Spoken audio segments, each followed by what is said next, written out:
Hello guys, welcome back to another video. तो guys, Orient Green की financial year 2023 की second quarter की result out हो चुकी है। तो गाइस, इस वीडियो में हम लोग यही देखेंगे कि कंपनी ने सितंबर 2022 की क्वार्टर में कैसी परफॉर्म की है, क्या क्या पॉइंट्स इंप्रूव हुई है एंड कहाँ कहाँ पे कंपनी ने डिटोरिएट की है, और कंपनी की फंडामेंटल्स भी चेक करेंगे और समझेंगे कि क्या ये कंपनी पैसे लगाने लायक है या नहीं। एंड उसके साथ साथ हम लोग कंपनी की टेक्निकल्स के बारे में भी डिस्कस करेंगे।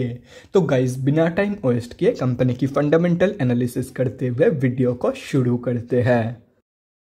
तो गाइज, अगर इस कंपनी के बिजनेस के बारे में डिस्कस करें तो this company is an independent producer of renewable power. It is engaged in developing, owning and operating a diversified portfolio of wind energy power plants. ये company both BSC and NSC में listed है। तो अभी अगर इस company की कुछ important figures के बारे में बात करें तो 649 करोड़ की है कंपनी की मार्केट कैप, 33.7 की पी है, 8.03% है कंपनी की आरओसी एंड 1.54% है कंपनी की return on equity. Last 6 months के रिटर्न के साथ साथ लास्ट 3 साल की सेल्स ग्रोथ भी कंपनी की नेगेटिव में जा चुकी है। कंपनी अभी अपनी बुक वैल्यू से हाई में ट्रेड कर रही है। डिविडेंड ये कंपनी आप लोगों को देती नहीं है। फेस वैल्यू 10 रुपए की है एंड प्रोमोटर्स की होल्डिंग 99.8% प्लेज हो रखा है। तो अभी अगर इस कंपनी की सितंबर क्वार्टर की रिजल्ट के बारे में डिस्कस करें तो सितंबर 2022 की क्वार्टर के अनऑडिटेड स्टैंडअलोन फाइनेंशियल रिजल्ट आप लोगों के सामने है। एंड यहाँ पे जितने भी सारे फिगर्स दिया हुआ है वो सब लैक्स में है। तो गाइस, सबसे पहले हम लोग कंपनी की इनकम चेक करते हैं। तो सितंबर 2022 की क्वार्टर में कंपनी ने अप्रॉक्सीमेटली 6.31 करोड़ की इनकम जनरेट किया है। और अगर ये जून 2022 की क्वार्टर एंड सितंबर 2021 की क्वार्टर से कंपेयर किया जाए तो जून 2022 की क्वार्टर में कंपनी ने अप्रॉक्सीमेटली 6.97 करोड़ की इनकम जनरेट किया था एंड सितंबर 2021 की क्वार्टर में अप्रॉक्सीमेटली 8.11 करोड़ की इनकम।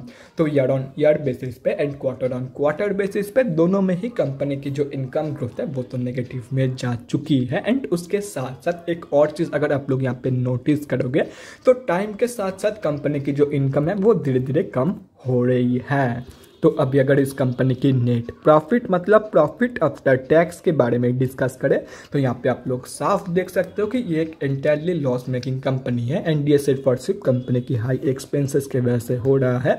जैसे कि यहाँ पे आप लोग साफ देख सकते हो, मतलब कंपनी की जितना एक्सपेंसेस है वो अपनी इनकम से भी ज़्यादा है, इसीलिए हर एक क्वार्टर की एंड में ये कंपनी लॉस ही देती है। और रही बात कंपनी की ईपीएस की मतलब अर्निंग्स पर शेयर की, तो जो कंपनी की ईपीएस की वैल्यूज है वो भी सब नेगेटिव में जा चुकी है। यहाँ पे आप लोग साफ देख सकते हो। तो अगर ओवरऑल देखा जाए तो सितंबर क्वार्टर की जो रिजल्ट है वो बहुत ही ज़्यादा वीक निकल के आई है। एंड अगर ऐसे ही चलती रही तो स्पेशली कंपनी की जो इनकम है वो हो सकता है विद इन अ ईयर और 2 1 करोड़ से भी नीचे गिर जाए। तो ओवरऑल जो रिजल्ट है वो तो बहुत ही ज़्यादा वीक निकल के आई है। एंड उसके साथ साथ कंपनी ने हर एक जगह पे डिटोरिएट की है, कहीं पर भी कंपनी ने पॉजिटिव ग्रोथ नहीं दिखाई है। तो अभी अगर इस कंपनी की बैलेंस शीट की हेल्थ के बारे में डिस्कस करें तो हाफ ईयरली बेसिस पे कंपनी की रिजर्व इंक्रीज हुई है एंड डेट रिड्यूस हुई है, जो कि किसी भी कंपनी के लिए बहुत ही ज़बरदस्त है। मतलब बैलेंस शीट की हेल्थ इंप्रूव हुई है ऑन हाफ ईयरली बेसिस। लेकिन अगर ओवरऑल देखा जाए तो कंपनी की रिजर्व नेगेटिव में है एंड कंपनी के पास 1176 करोड़ की डेट मौजूद है। तो ओवरऑल जो बैलेंस शीट की हेल्थ है वो बहुत ही ज़्यादा वीक निकल के आ रही है। तो अभी अगर इस कंपनी की कैश फ्लोज के बारे में डिस्कस करें तो कैश फ्लोज की जो कंडीशन है वो डिटोरिएट हुई है। तो फाइनेंशियल ईयर 2021 में कंपनी के पास पॉजिटिव 5 करोड़ की कैश फ्लोज मौजूद थी, जो कि अभी डिटोरिएट होकर नेगेटिव 5 करोड़ की हो चुकी है। तो ओवरऑल जो कैश फ्लोज की कंडीशन है वो बैलेंस शीट की तरह ही वीक निकल के आ रही है।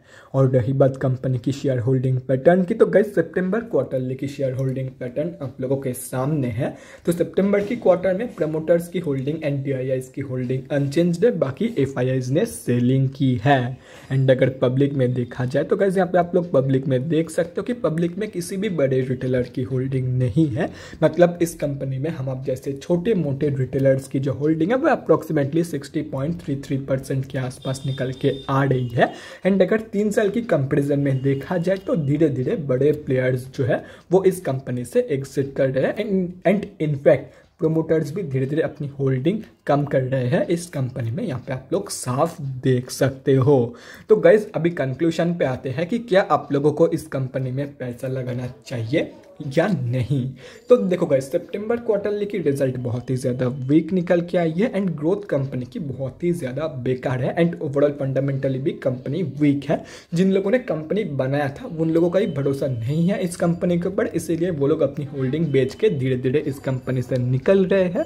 तो ऐसे में मैं आप लोगों को यही सजेस्ट करूंगा कि सिंपली अगर कंपनी के ऊपर भरोसा है तो ही इस कंपनी में पैसा लगाना, otherwise simply avoid it. And चाहे कितनी भी भरोसा क्यों ना हो, as of now short term के लिए ट्रेड मत लेना। आइदर इस कंपनी की जो इनकम है वो उसको ग्रो करने दो पॉजिटिवली, या तो फिर इस कंपनी को प्रॉफिटेबल होने दो, उसके बाद ही इस कंपनी में शॉर्ट टर्म के लिए पोजीशन प्लान करना। अदरवाइज भरोसा है तो लॉन्ग टर्म के लिए पोजीशन प्लानिंग कर सकते हो।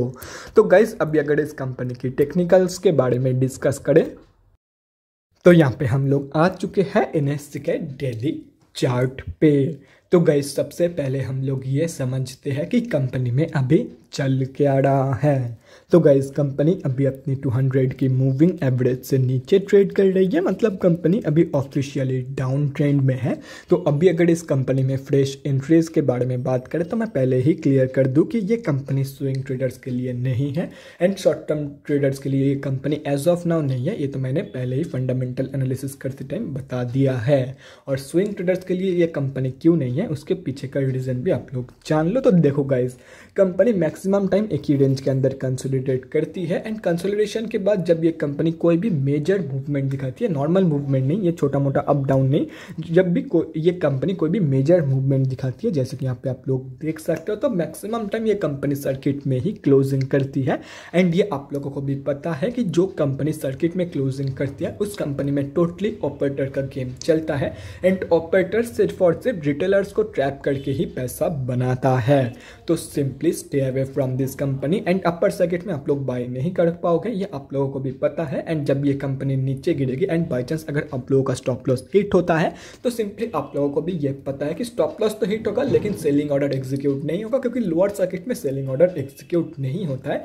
तो simply stay away from this company. और रही बात लॉन्ग टर्म इन्वेस्टर्स की, तो देखो गाइस, अगर आप लोगों का भरोसा इस कंपनी के ऊपर है कि ये कंपनी आगे चल के लॉन्ग टर्म में मतलब 5 से 10 साल बाद आप लोगों को मल्टीबैगर रिटर्न देके जा सकती है या तो फिर बहुत ही बढ़िया रिटर्न देके जा सकती है, तो सिंपली जितना सस्ते में इस कंपनी में आप लोगों को एंट्री मिल जाए उतना ही आप लोगों के लिए एंड आप लोगों के फ्यूचर रिटर्न के लिए बढ़िया है। तो अगर ये कंपनी अप्रोक्सीमेटली आप लोगों को 7 रुपये के आसपास मिल जाती है तो बहुत ही बढ़िया है। अदरवाइज ये कंपनी आप लोगों को डेफिनेटली 8 रुपये के आसपास तो मिल ही जाएगी, तो आप लोग 8 रुपये के आसपास भी इस कंपनी में एंट्री प्लानिंग कर सकते हो।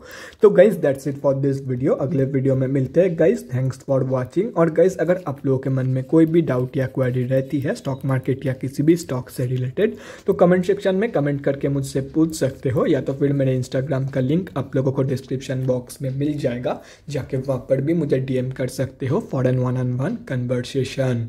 Thanks again for watching guys. Bye guys and definitely guys stay safe.